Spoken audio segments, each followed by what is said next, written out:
Ladies and gentlemen, welcome back to the Locks of the Day podcast. This is episode 104. Today here, I'm with Zach. We got some NHL, some NBA, some college ball ready for you, some all premium picks. Last week went 6 for 8, kind of slapped it. College basketball was the only one that did not hit. We're going to turn that around for you guys this week. But Zach, you want to kick them off with college basketball this week? Because I know a couple games do start early, so let's get them out Yeah, there. we got locked in here. So we're going to be starting it off with Merrimack money line at a minus 155. They're taking on Siena tonight in the MAAC final. In that one, that's going to be pretty much two of the top teams in the conference squaring off tonight. Um, in this one, I do feel like Merrimack does have a slight advantage. They're coming into this one 23 and 10. They've really kind of propelled in conference play. I mean, this team defensively has been one of the better teams in the country, along with Siena, only giving up 66 points a game. They're also scoring around 70 points a game. I really think where they're going to be able to really get the job done is on the defensive end with their blocks and steals, getting 5 blocks a game and 8 steals a game. That's really where they do kind of put themselves over on Siena. Um, I do think that this Merrimack team uh, is kind of looking for some revenge. Is back in 2022 when they were in the conference championship, back when they were in the NEC. They did end up winning that championship, but they weren't eligible for the NCAA tournament just yet. So it ended up being Fairleigh Dickinson that took their spot, and we all kind of know what happens after that. But other than that, I do think Merrimack is a solid squad. If I'm saying his name right, Cavier Kennedy. He's a freshman. He's been their top player. This kid's averaging about 20 points a game. He's literally averaging 24 and a half and 4.5. This kid's been solid. It's going to be a kid that I don't think he stays. I think he transfers somewhere bigger next year, and you're going to hear more about him. But all around, solid player, solid piece for this team. Um, but yeah, Siena is just the team to beat, or I feel like Merrimack just is the team to beat in this one, coming in at the minus 160 or minus 155, whatever you're seeing it at. There's not really too much to say about it. This is the top team in the conference. This is the team that, you know, it looks like they've been the team to beat all year. And I mean, looking at previous matchups, they did beat Siena at home, and they also did beat Siena on the road. So they're looking for, the 3 for sweep, and they really haven't been touched too much in non-conference play. And I'm want to take my chances again, kind of like we did last week with Radford, and just hope that Radford doesn't lose on a half-court heave. So I'll go with that. But yeah, Merrimack or I should say minus 160. We'll go with that because the line kind of moved here That's as a 2-star, but we'll roll with that. perfect. Yeah, my line moved too. Mine was 7.5. Mine Mhm. moved to 8, but 3 star for college ball is going to be UMBC -8 at a minus 115 versus UMass Lowell. Uh, UMBC finished 14-2 in the American East. They kind of put a beat down on the American East this year, winning on average by 13 points. They rolled UMass Lowell twice this year by 24 and 23. This is a home game too for UMBC. No neutral site in this conference. The lower seed team has to travel. And UMass Lowell, they struggle shooting the three ball, shooting 32%, which is 295 out of 365 in the country, while UMBC is a top 70 in field goal percentage and top 80 in three-point percentage. UMBC also has two guards that shoot over 40%, DJ Armstrong and Ace Valentine. Those kids are sharpshooters. DJ Armstrong has like 200 3-point attempts. Like he's hit 90 of them. So yeah, kid is locked in. But UMBC also has a really solid defense, especially down low. They force teams to shoot the low percentage shots. That is why they are a top 30 defense in the country, with only allowing 67 points per game. And UMass Lowell, on the other hand, in conference is letting up 77 points on average, and UMBC put up 79 and 84 on UMass, and only shot 9 threes total in those two games. It's like they're getting the easy buckets down low, UMBC is. So if UMass Lowell can't guard the paint, this is going to be an easy win again for UMBC. So that's what I'm going to ride with them -8 at minus 115. And then we'll swing it over to NBA. Zach's got a little 2-star again. So for the 2-star, we're going with the Portland Trail Blazers plus 3.5. at a minus 115. They're taking on the Hornets tonight. You get two teams pretty much with identical records. Hornets coming in at 32 and 33, Blazers coming in at 31 and 34. Injury reports pretty much for both teams. It looks like Shaedon Sharp's really the only one out for Portland. Kobe White is going to be the only one out for the Hornets. These are going to be two really solid teams, and this one, two teams that are trying to figure it out. The Hornets started off the year crappy, and they have just been an absolute wagon as of late. And now they're starting to come back down to earth as they have ended up losing their last couple games to Miami and to Phoenix. Portland, on the other hand, has kind of been a little stingy. They've had injuries, they've had their ups and downs. They found a way to get hot at the right times. They've pretty much got their full team back now compared to when they played Charlotte the first time when they lost by 16, where they didn't have Denny Advia, they didn't have Shaedon Sharp in that game. They didn't have a couple really good role players in that game. A lot of the guys who they had, like Scoot Henderson, really was just coming back.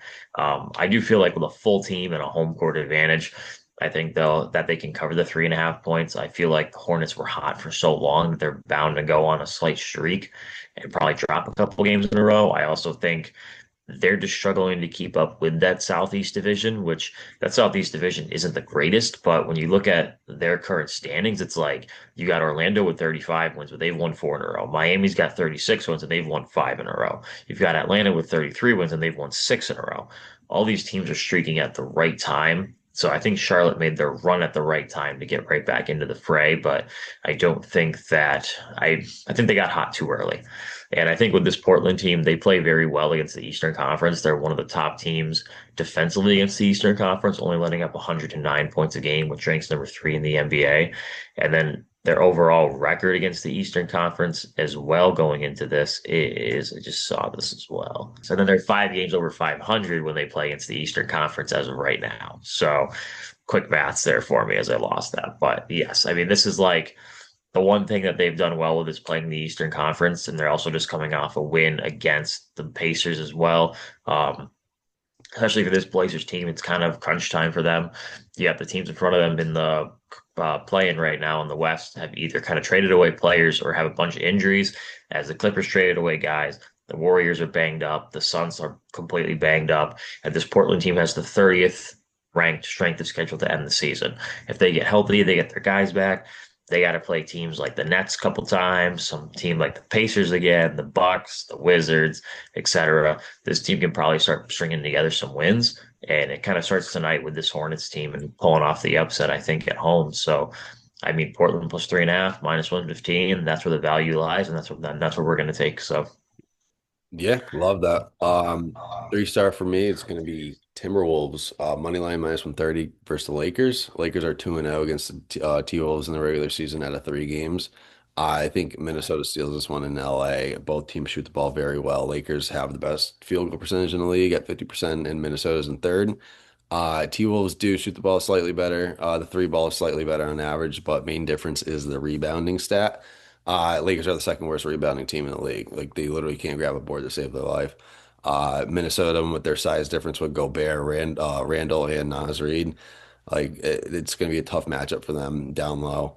Gobert is just a board machine averaging 11 and a half, and Randall and Reed are averaging 7 and 6.5. Lakers, their best rebounder is Luca.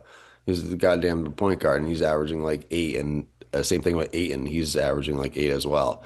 And I just think Aiton's going to struggle with Gobert down low, and I think Minnesota will have a ton of second chance opportunities.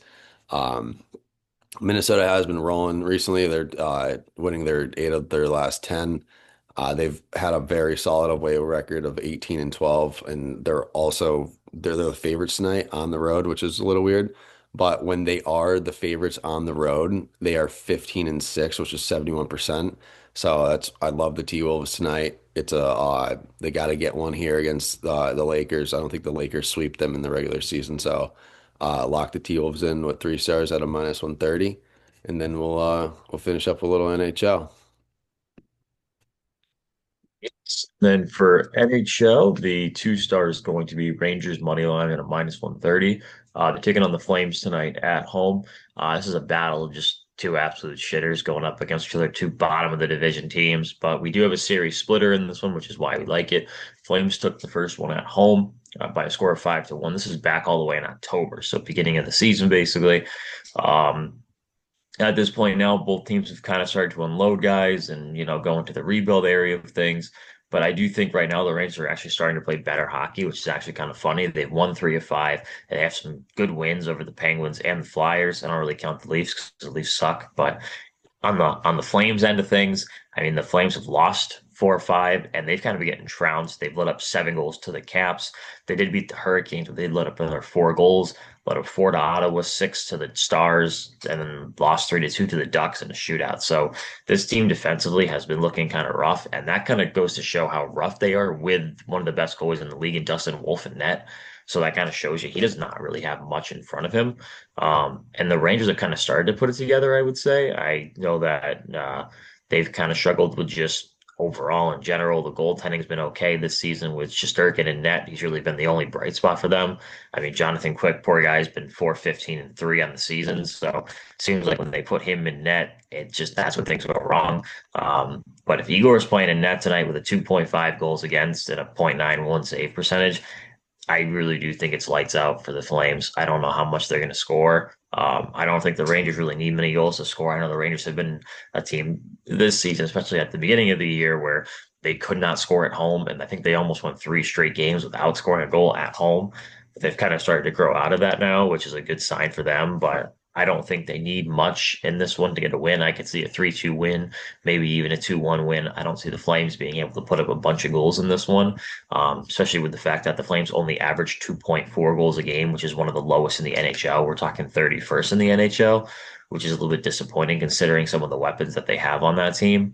But from a Rangers perspective, I mean, this team I think is just slightly better in this matchup with the home ice and just where each team is heading right now. I think also a big one looking at it is going to be penalty minutes as well and the power play. I don't think that the Rangers have the best power play in the world. They do sit at 23.6%, but the Flames do have 730 penalty minutes in the league this year, which is ranked 30th. And they're also, compared to the Rangers only have 480. So that's kind of going more towards like the top 10 on that.